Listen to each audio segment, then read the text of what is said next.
Welcome back. Well, tonight I've revealed that the University of Sydney locked visiting senior Israeli university staff in the same room as pro-Palestinian activists for an hour and a half. The university says it's now investigating. Joining me to discuss, Liberal Senator and former Australian Ambassador to Israel, Dave Sharma. Dave, welcome.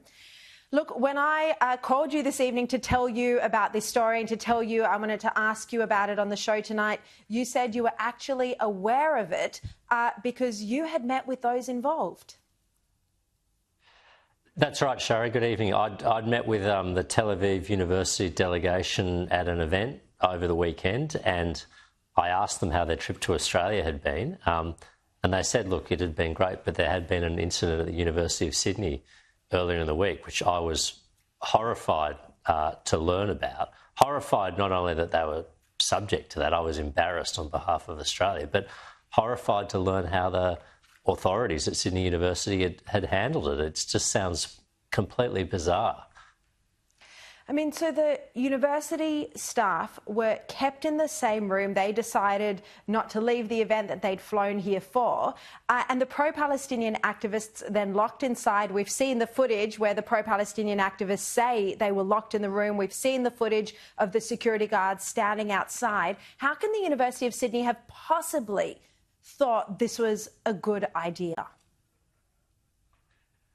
It beggars belief. Let's be clear here as well. Tel Aviv University was there as a guest of and at the invitation of the University of Sydney to participate in a global education exchange fair designed to tell students what their opportunities are to study abroad and whatnot.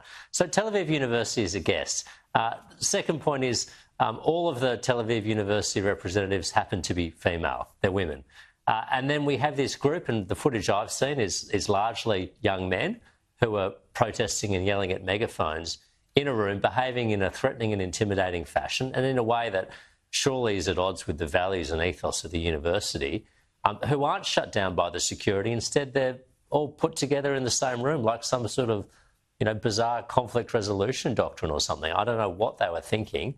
But surely the students at Sydney University should have been allowed to speak to the representatives from Tel Aviv University without being interrupted or intimidated, and surely those guests of ours shouldn't have been harassed in this way. No, it's appalling. It's actually devastating to see that anti-Semitism that's happening at our universities. Now, I want to ask you about the debate over Rafah. We've now seen Kamala Harris join the pylon. She's called for Netanyahu to call off any planned action in Rafah. Have a look.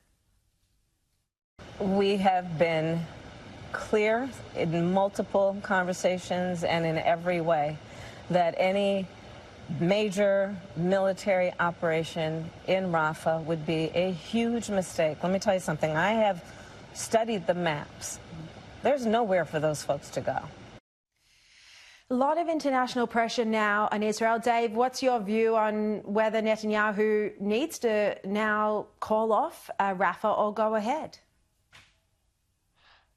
Well, I just make the point that Israel is fighting a war here, not against a geography, not against a city, not to occupy some territory. It's a war against a terrorist organisation, Hamas. And if Hamas is in Gaza City, then that becomes the focal point of military operations. If Hamas is in Khan Yunis, then that is the focal point of military operations.